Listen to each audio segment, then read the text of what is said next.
नमस्कार. श्री ब्रह्मचैतन्य महाराज गोंदवलेकर प्रवचन. आज 25 जुलै. भगवंताचे नाम सोडू नका. संकल्प ही फार मोठी शक्ती आहे. इच्छा जर खरोखर ती प्रबळ झाली तर ती वस्तूला आपल्याकडे खेचून घेतल्याशिवाय राहणार नाही. तसेच भगवंताच्या प्राप्तीसाठी प्रबळ इच्छा धारण केली तर भगवंत भेटतो. प्रापंचिक वस्तू आपण कितीही मिळवल्या तरी त्या स्वभावतःच अपूर्ण असल्यामुळे त्यांच्या प्राप्तीपासून पूर्ण समाधान होत नाही. याच्या उलट भगवंत स्वतः पूर्ण असल्यामुळे आपल्या वासनांची पूर्ण तृप्ती होऊन त्या क्षीण बनतात आणि नंतर आपोआप नाहीशा होतात. म्हणून नेहमी भगवंत मला हवा अशी इच्छा करीत जावे.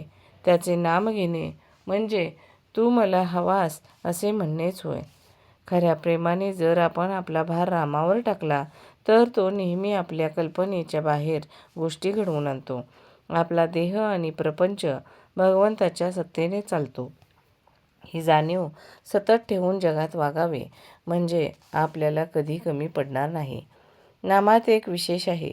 विषयाकरता जरी नाम घेतले तरी विषय प्राप्त होऊनही ते आपले काम म्हणजे तुमचे मन निर्विषय करणे ते करीतच असते.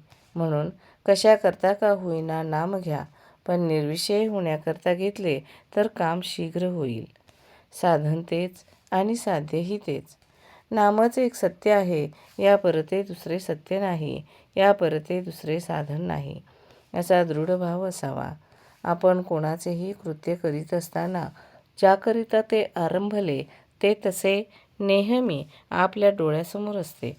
त्याप्रमाणे नाम घेताना आपण ते कशाकरिता घेतो त्याची जाणीव अखंड असावी. ही जाणीव अखंड ठेवणे, मी भगवंताचा आहे हे जाणणे, याचेच नाव अनुसंधान. वास्तविक आपण भगवंताचेच आहोत, पण भ्रमाने मला मी विषयाचा आहे असे वाटू लागले. संत तू विषयाचा नाहीस, भगवंताचा आहेस असे सांगतात. हीच संतांची खरी कामगिरी आणि याकरता ते नाम सांगतात. नाम घेणे म्हणजे मी विषयाचा नाही, भगवंताचा आहे असे मनाला सांगणे.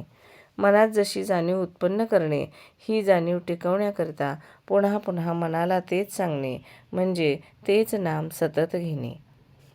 भगवंत खरोखरच मनापासून ज्याला हवा आहे त्याचे काम झालेच पाहिजे.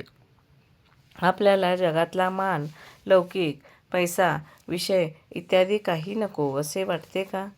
तसे नसेल तर भगवंत मला हवा आहे असे नुसते तोंडाने म्हणणे बरोबर नाही.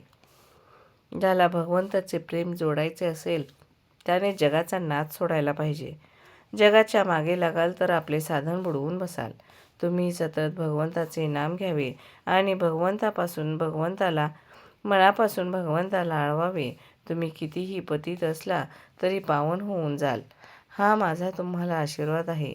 जो संकल्प उठेल तो रामस्मरणयुक्त असला पाहिजे. धन्यवाद.